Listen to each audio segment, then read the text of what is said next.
दोस्तों आखिरकार वही हुआ जिसकी उम्मीद थी। सरकार जल्दबाजी में जो संविधान संशोधन बिल लेकर आई उसका इतना बुरा हश्र हुआ कि वो बेहद बुरी तरह से संसद में गिर गया।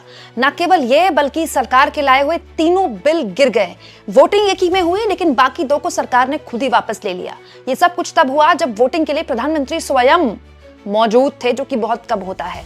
क्या हुआ सब कुछ पूरे आंकड़े के जरिए मैं आपको बताती हूँ। दरअसल दोस्तों अमित शाह ने बड़ा लंबा चौड़ा भाषण दिया, उसमें काफी उनकी तीखी नोकझोंक भी हुई विपक्ष के नेताओं से। लेकिन जब आखिरकार वोटिंग हुई तो वोटिंग का बड़ा एक दिलचस्प आंकड़ा निकल कर आया। ये वोटिंग की लगातार तस्वीरें आप देख रहे हैं। वोटिंग जब हुई दोस्तों तो जो मशीन का आंकड़ा होता है वो आइज का मतलब बिल के समर्थन में, संविधान के संशोधन के समर्थन में जो आंकड़ा आया, मतलब एनडीए के लोगों ने जो वोट किया उसका जो आंकड़ा था 278, और जो इंडिया गठबंधन के लोगों ने वोट किया वो आंकड़ा आप देख सकते हैं 211 का था। दिलचस्प ये है दोस्तों कि एनडीए की भी सभी सांसदों ने वोट नहीं किया, क्योंकि एनडीए की जो एक्चुअल स्ट्रेंथ है वो है 293। सेम इंप्लीमेंट टू इंडिया गठबंधन, उनके भी सारे सांसद वोटिंग के लिए यहां पर मौजूद नहीं थे। कुल जो स्ट्रेंथ है वो भी पूरी नहीं थी। 489 सांसद ही थे जिन्होंने वोट किया। दिलचस्प ये है दोस्तों कि ज्यादा नंबर होने के बावजूद भी सरकार का ये बिल गिर गया, संविधान संशोधन का। क्यों? क्योंकि आपको एटलीस्ट 326 वोट चाहिए थे। देखिए दोस्तों 278 में आराम से आप सरकार बना सकते हैं, लेकिन अगर आपको बिल पास करना है तो आपको कम से कम 326 वोट तो चाहिए। वो सरकार के पास नहीं थे, जिसके बाद ये बिल गिर गया। और कुछ इस तरह से जब वोटिंग का पूरा आंकड़ा सामने आया तो विपक्ष के लोगों ने मेज बजाकर, कुछ इस तरह से मेज पीटकर उसका समर्थन किया और अब एक तरह से रिजॉइस किया, उसको जश्न मनाया उसका।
महत्वपूर्ण यह दोस्तों कि 51 सांसद यहां पर गायब रहे। तो बड़ा सवाल है कि वो 51 सांसद कौन थे। हालांकि बाद में करेक्शन भी हुआ, क्योंकि मशीन के बाद जो करेक्टेड आंकड़ा आता है वो लोकसभा अध्यक्ष बताते हैं। जो करेक्शन हुआ वो भी मैं फाइनल आंकड़ा आपको बता देती हूँ, वो इससे अलग है जो मशीन में दिखाया गया।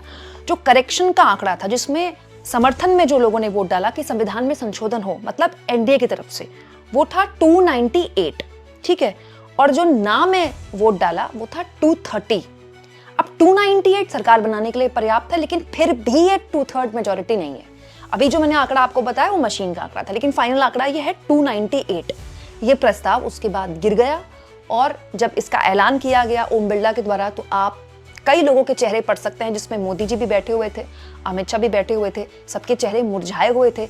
और मुझे तो ओम बिरला जी का भी चेहरा थोड़ा मुरझाया हुआ ही लगा। हो सकता है सुबह से बैठे हैं इसलिए थकान हो। प्रश्न ये था कि भारत के संविधान का और संशोधन करने वाले विधेयक पर विचार किए जाए। शुद्धि के अध्ययन मत विभाजन इस प्रकार है: हाँ 298 298, ना 230 230। प्रस्ताव संविधान के अनुच्छेद 368 के उपबंधों के अनुसार सभा की कुल सदस्य संख्या के बहुमत द्वारा तथा सभा के उपस्थित और मत देने वाले सदस्यों के कम से कम 2/3 बहुमत द्वारा पारित नहीं हुआ। अब इस संविधान संशोधन पर विधेयक पर आगे की कार्रवाई करना संभव नहीं है। अतः संघ राज्य क्षेत्र विधि संशोधन विधेयक 2026 तथा परिसीमन विधेयक 2026 के संबंध में आगे की कार्रवाई पर निर्णय लेना है। माननीय संसदीय कार्य मंत्री जी। Honorable Speaker sir, besides the Constitution 131st Amendment Bill, we have two other bills, namely the Union Territories Laws Amendment Bill 26 and the Delimitation Bill 2026, which are intrinsically interrelated with the Constitution 131st Bill. So it cannot be viewed from the isolation. इस दृष्टि से माननीय सभापति महोदय, जो नतीजा आया है, ये इतना ऐतिहासिक और महत्वपूर्ण बिल पर देश का महिलाओं को अब सम्मान अधिकार देने का जो बिल है, उसको विपक्ष ने साथ नहीं दिया। बहुत खेद की बात है और इस ऐतिहासिक पल को आप अपना एक मौका था, आपने गंवाया है। आदरणीय नरेंद्र मोदी जी के नेतृत्व में महिलाओं को जो सम्मान देने का, अधिकार देने का हमारा अभियान जारी रहेगा और हम अधिकार दे के ही रहेंगे आगे। दोस्तों, इसके बाद किरण रिजिजू खड़े हुए और उन्होंने कहा कि क्योंकि हम 3 बिल लेकर आए थे, संविधान संशोधन वाले बिल पास हम नहीं करवा पाए, वो गिर गया, लेकिन अब जो बाकी 2 बिल हैं हम उस पर भी वोटिंग नहीं करा सकते, उस पर भी आगे नहीं बढ़ सकते, क्योंकि वैसे तो दोनों बिल अलग हैं। यूटी का है, यूनियन टेरिटरीज में सीटें बढ़ाने का, एक परिसीमन का है, लेकिन क्योंकि सब एक दूसरे से जुड़े हुए हैं तो हम फिलहाल उस पर रोक लगाते हैं। मतलब सरकार ने एक बिल पर वोटिंग कराकर मुंह की खाई, वहां सरकार का बिल गिरा, और दो बाकी के बिल्स थे वो सरकार ने खुद ही वापस ले लिए। हालांकि इस बीच किरण रिजिजू विपक्ष को एक तरह से उंगली उठा रहे थे कि ये इतिहास देखेगा और महिलाओं ने आपको देखा है, आपने महिलाओं का बिल पास नहीं किया। लेकिन जब किरण रिजिजू ये बोल रहे थे तो विपक्ष के लोग हंगामा करने लगे। तो कुल जमा बात यह है ये दोस्तों कि सरकार को पता था कि ये बिल गिरने वाला है, उसके बावजूद भी सरकार ये बिल लेकर आई, क्योंकि सरकार चाहती थी कि विमेन रिजर्वेशन, महिलाओं के लिए वो एक नैरेटिव सेट करे पश्चिम बंगाल के चुनाव के लिए खास तौर पर, क्योंकि ममता बनर्जी का जो बहुत ही तगड़ा वोट बैंक है, करीब 50% जो उनका वोट बैंक है वो महिलाओं का है, अक्रॉस रिलीजन, अक्रॉस कास्ट, चाहे वो मुस्लिम महिलाएं हो, चाहे हिंदू महिलाएं हो, चाहे किसी भी जाति की महिलाओं हो, उसका एक बहुत बड़ा तगड़ा वोट बैंक जो है वो पश्चिम बंगाल का है। अब आप देखिएगा ये पूरा नैरेटिव आपको सबसे पहले अगर कहीं सुनाई देगा तो वो प्रधानमंत्री नरेंद्र मोदी की जुबान से पश्चिम बंगाल में सुनाई देगा। और दोस्तों, इसका जो पूरा रूपरेखा है वो दरअसल अमित शाह ने रखी आज, क्योंकि सरकार से लगातार विपक्ष के लोग मांग कर रहे थे कि जो डिलिमिटेशन की बात आप बोल रहे हैं, 50% सीटें बढ़ेंगी, 50% सीटें बढ़ेंगी, क्या आप ये बिल में लिख के देंगे? तो सरकार के बात समझ में आ गई थी कि भरोसा, क्योंकि तो होता क्या है, सरकार बोलती कुछ है, सब सरकारों के साथ ही होता है, और होता कुछ और है। तो एंड ऑफ द डे 2 दिन की इस बहस से ये तो हुआ कि अमित शाह को ये बोलना पड़ा संसद में कि अगर आप ये चाहते हैं कि मैं बिल में लिख के दे दे सरकार कि 50% हम सीटें बढ़ाएंगे सारे राज्यों में, तो मैं लिखने को भी तैयार हूं। लेकिन इसके बाद अखिलेश यादव खड़े हुए और उन्होंने कहा कि पिछले 11 सालों में हमारा आप लोगों के साथ एक्सपीरियंस इतना खराब रहा है कि अगर आप कहेंगे कि हम महिला प्रधानमंत्री बना रहे हैं, हम तब भी विश्वास नहीं करेंगे। सुनिए किस तरह से अमित शाह को उस वक्त भी झुकना पड़ा विपक्ष की मांग के आगे, लेकिन विपक्ष फिर भी उन पर विश्वास करने को तैयार नहीं था। अगर इस बिल का विरोध करने का कारण 50% लिखित में चाहिए तो 1 घंटा सदन बंद कर दिए, मैं ऑफिशियल अमेंडमेंट लेकर आता हूं मान्यवर, मगर बिल पारित करने का वो वादा करती। अब वेणुगोपाल जी बताए क्या बिल पारित करेंगे? चलिए, सहमत हो, सदन में बात कर लेते, सहमत हो, अभी अमेंडमेंट लाएंगे, चलो सर शुरू करते हैं आगे। सर लास्ट मिनट, हाँ sir last minute, yesterday onwards when the bill introduced itself, entire opposition demanding we want this to be in the legislation. Number 2, the constitutional protection of the delimitation to the states, number of the seats in the state should be protected. We are asking the Home Minister whether are you ready to dealing the delimitation process along with the women reservation, number 1. Number 2, if you are ready to include the number of seats in each state by legislation by 50%, these 2 things, are you ready? अब बैठ जाओ, हो गए भाई, तेरा नेता बोल दिया।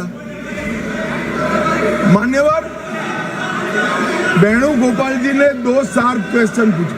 अरे बैठ जाओ गोगोई साहब, 5 तारीख को काउंटिंग है यार, बैठ जाओ अभी। अरे 4 तारीख को काउंटिंग है, बैठ जाओ। मान्यवर साहब, मैं इनका जवाब देता हूं, इनको बिठा दीजिए थोड़ा माइक पे प्लीज।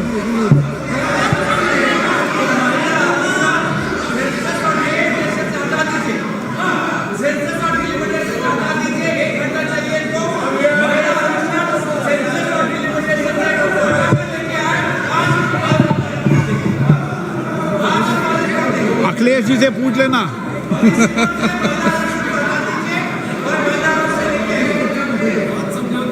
मान्यवर, मुझे लगता है कि आपके नसीब में यश लिखा है, एक बिल पारित हो जाएगा शायद। मान्यवर वेणुगोपाल जी ने 2 चीजें करी कि एक तो 50% आरक्षण और 50% सीटें बढ़ाई जाएगी, उसको बिल में शामिल करने के लिए ऑफिशियल अमेंडमेंट लाने के लिए तैयार हो। हाँ जी, मैं तैयार हूं।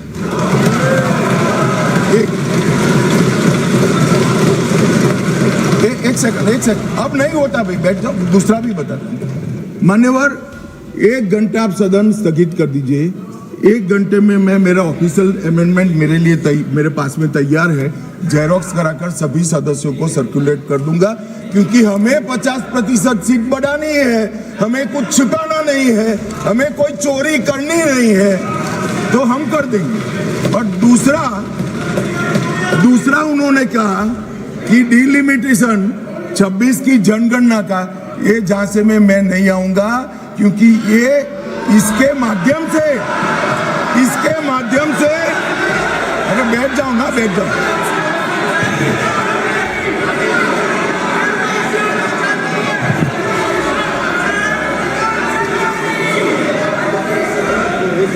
क्या कई बार है ना, सदन में भी फैसले हो जाते हैं, इसलिए सदन में फैसला कर लो।